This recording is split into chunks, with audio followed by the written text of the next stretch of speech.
Magandang gabi mga kabulgar, narito na ang mga balita ngayong Miyerkules. Gastos ng US sa giyera kontra Iran umabot na sa $29 billion o 1.7 trillion pesos. Tinatayang umabot na sa $29 billion o 1.7 trillion pesos ang gastos ng US sa nagpapatuloy nitong giyera laban sa Iran. Ito ay ayon sa isang mataas na opisyal ng Pentagon nitong Martes, May 12. At the time of testimony in front of the Ask, it was $25 billion. But the Joint Staff Team and the Comptroller Team are constantly looking at that estimate. And so now we think it's closer to 29. Mas mataas ito ng $4 billion kumpara sa naunang pagtataya ng bansa noong nakaraang buwan na nasa $25 billion lamang. Kasama umano rito ang gastusin sa repair at pagpapalit ng mga kagamitan. Gayon din ang operational cost ng militar. Hindi naman agad nilinaw ng Pentagon kung paano eksaktong nabuo ang kabuuang $29 billion na halaga. Senators Robin at Kiko nagkainitan sa Senado. Para sa Boses ng Katotohanan magbabalita, Brian Kidzon. Nagkainitan sina Senators Kiko Pangilinan at Robin Padilla sa kalagitnaan ng Senate session kahapon May 12 tungkol sa pagtalakay sa nangyaring paghabol ng NBI kay Senador Ronald Bato de la Rosa sa Senado. Apila ni Pangilinan dapat talakayin ang issue sa komite kaysa sa plenaryo upang mapag-usapan din nila ang iba pang concerns na maliban dito. Matapos nito, inireklamo ni Padilla si Pangilinan dahil sa pagsigaw umano nito sa kanya. Meron lang po akong mga konting katanungan sa inyo. Sapagkat gusto ko po sanang ireklamo si Senator Pangilinan sa pagsigaw. Meron po ba sa rules natin na sinasabing pwede mong sigawan ng kapwa mo senador? Handa naman si Pangilinan na harapin ang anumang reklamo may kaugnayan sa ethics ng posibleng hihain ni Padilla laban sa kanya. Matapos ang kanilang naging mainit na pagtatalo. Gayunman, iginiit ni Pangilinan na walang sapat na legal na batayan ang naturang reklamo. Anya, karaniwan lamang sa mga debate sa plenaryo ang pagtataas ng boses, lalo na kapag may init ang talakayan, at hindi ito may tuturing na paglabag sa ethics. Kung ituturing umano ang paglabag ang ganitong sitwasyon, marami na sanang senador noon ang nasampahan ng kaso at naparusahan dahil sa mainit na agrumento sa loob ng Senado. Sa gitna ng break sa session, sinubukan ni Pangilinan makipagkamay kay Padilla bilang tanda ng pakikipag-ayos. Ngunit hindi ito tinanggap ni Robin. Nagbubulgar, Brian Kitson. Kamara, nakapili na ng 11 prosecutors para sa impeachment trial ni VP Sara. Para sa Boses na Katotohanan magbabalita, Kim Plagata. Formal nang inihalal ng House of Representatives nitong Martes, May 12 ang 11 members ng prosecution panel na magsisilbing taga-usig sa impeachment trial ni Vice President Sara Duterte sa Senado. In accordance with Section 16, Rule 6 of the Rules of Procedure in Impeachment Proceedings, I move to elect the following members of the House of Representatives as prosecutors in trial on the impeachment against Vice President Sara Z. Duterte.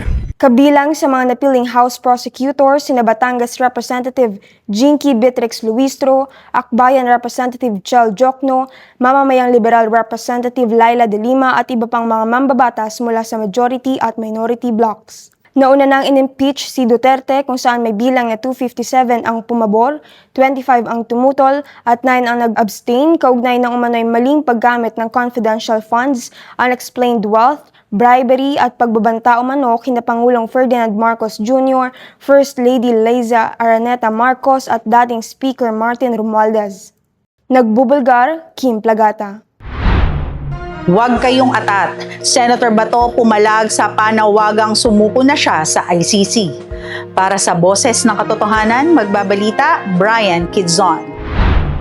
Iginiit ni Senator Ronald Bato de la Rosa na gagamitin muna niya ang lahat ng legal remedies bago tuluyan sumuko at tumalima sa warrant of arrest ng International Criminal Court. Nag-iusap rin po sa kanila na huwag masyado kayong atat-atat na makulong ako. Hintayin lang ninyo, bigyan lang niyo ako ng chance na i-avail yung remaining legal remedies na pwede kong i-avail. So, huwag niyo sila atat-atat. Ihayag din niya ang kanyang pagkadismaya at sinabing nalulungkot siya dahil pakiramdam niya ay pinagkanulo siya ng ilang kapwa senador. Kasama natin yan eh. Makagal kami kasama ng Senado. Ganun-ganun na lang tayo na parang umalis ka dito. Hindi ka na, Kung hindi ka namin kailangan sumurinder ka. Ang gano'n, di ba? Una na naghain ng resolution sina Senators Francis Pangilinan, Vicente Soto III, Panfilo Lacson, Risa Hontiveros at Bam Aquino na tumututol sa pagbibigay ng protective custody o kanlungan kay Senator De La Rosa at nananawagan na kusa na itong sumuko sa otoridad at dumaan sa tamang legal remedyo alinsunod sa Constitution at tumiiral ng mga batas. Nagbubulgar, Brian Kitson. Pakinggan naman natin ngayon ang boses ng bayan. Sa gitna ng mainit na isyu at usaping kinaharap ng bansa, mahalagang marinig ang boses ng karaniwang mamayan. Magandang araw mga kabulgar, ako si Kim Plagata at samahan niyo kalamin ang pananaw ng masang Pilipino hinggil sa paghingi ng protective custody ni Senator Bato de la Rosa mula sa Senado. Kung tatutusin, pwede na sumama siya para o hindi magkagulo. Pero depende naman kasi sa kanya yun eh. Kung talagang gusto niya ng tahimik na hindi siya makadamay, pwede siyang sumama. Hirap dito sa atin eh, pag mapira ka talagang mayroong tapal ang hustisya. Tama po yung ginawa ni Senator De La Rosa na humingi siya ng custody sa Senado kasi doon naman siya naalim na hindi naman talaga dapat. Surrender po siya kung law enforcement po natin. Pero ganyan pong wala na pong restriction na ICC. Ba't pa sila papasok dyan? Ba't hindi pinakita ni Trillanes yung dala-dala niyang affidavit? Ba't ayaw niya pakita? Ano ba yung fake ba yun? Kasi malaking galit kasi ni Trillanes sa mga Duterte kaya nadamay sa Bato. Alam ba, totoo pong meron. Pero obligado pa rin yung daan sa kwa natin, sa korte natin, bago dalhin doon sa ICC. Bakit pa kailangan talaga sa ibang bansa, di ba? Kasi taga-Pilipinas siya, Pilipina kailangan talaga rin siya niya. Kung yaano siya, kukulong siya, kung yaano siya, dapat dito sa Pilipinas. At yan ang mga opinyon na kalat natin sa araw na to. Para sa boses ng katotohanan, ako si Kim Plagata, nagbubulgar. Liza Soberano at Phil-Am singer na si Her, present sa prestigious Gold Gala 2026. Dumalo ang Filipino-American celebrities na sina Liza Soberano at Her sa 5th Gold House Gala na ginanap sa makasaysayang music center sa Los Angeles nitong weekend. Kung saan ibinahagi rin nila ang exclusive first look sa kanilang paparating na pelikulang Forgotten Island. Kapansin-pansin si Liza sa kanyang strapless tan gown na may detalyadong disenyo at fishtail style trail habang namangha naman ang marami kay Her sa suot nitong strapless red gown na may heart patterns. Parehong likha ng designer na si Pen Hoy ang kanilang mga kasuotan. Sa kanyang Instagram post, ibinahagi ni Liza ang ilang larawan mula sa event, kalaki pang caption na, "It's my favorite night." Mga cast ng bagong GMA afternoon drama na You're My Favorite Song, ipinakilala na. Para sa boses ng katotohanan, narito si Mabel Beron.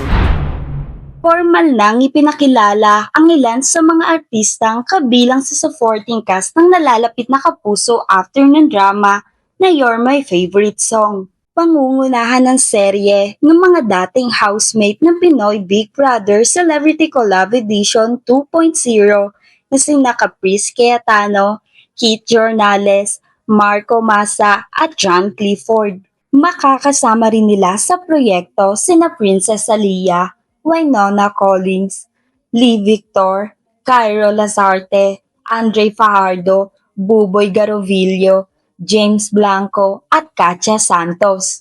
Ang naturang serye ay pamamahalaan ng direktor na si JP Habak. Nagbubulgar, Mabel Vieron. MPTC Tour of Luzon, Shulchenko, 22 seconds behind, pero lumaki ang bentahe. Para sa boses ng katotohanan, narito si Rica Martin. Kasalukuyang nangunguna si Nikita Iskulchenko sa MPTC Tour of Luzon at nasa mainam na posisyon upang masungkit ang kampyonato matapos ang dikit na laban sa individual time trial sa Lingayen Baywalk. Sa 20 kilometrong ITT, nagtala si South Korean rider Min Kyung-ho ng pinakamabilis na oras na 25 minutes and 39 seconds. Sa gitna ng matinding init, malakas na hangin at mabuhanging ruta. Sumunod si Skulchenko na pumangalawa, 22 seconds ang pagitan. Sa kabila ng ikalawang pwesto sa stage, nananatiling matatag ang Russian cyclist sa kabuuang standings at hawak pa rin ng advantage kontra French rider na si Antoine Hobby na patuloy na humahabol sa overall classification. Papunta na sa huling mga yugto ng karera, mas lalo pang umiinit ang labanan. Ngunit nananatiling nasa kontrol ni Skulchenko ang sitwasyon sa pagpasok sa decisive stages ng tour. Nagbubulgar, Rica Martin. Mitch, alam mo ba, maraming netizens ngayon ang nagsasabi na sana daw sumuko na si Senator Bato kung talagang tingin niya na wala siya talagang kasalanan. Ikaw ba naman, Feli? Matanong lang naman kita, kung ikaw ba is katulad nga nung nangyari kay Senator Bato, ma-servan ka ng warrant, ikaw ba sasama agad? Nako, hindi naman sa ganun. Siguro. Kasi ako we're talking about me, di ba? So, knowing myself, syempre, hindi ko yung iniisip na meron magbibigay sa akin ng warrant. Kung may kaso man lang ba ako, ganun, di ba? So, hindi siguro ako basta-basta sasama.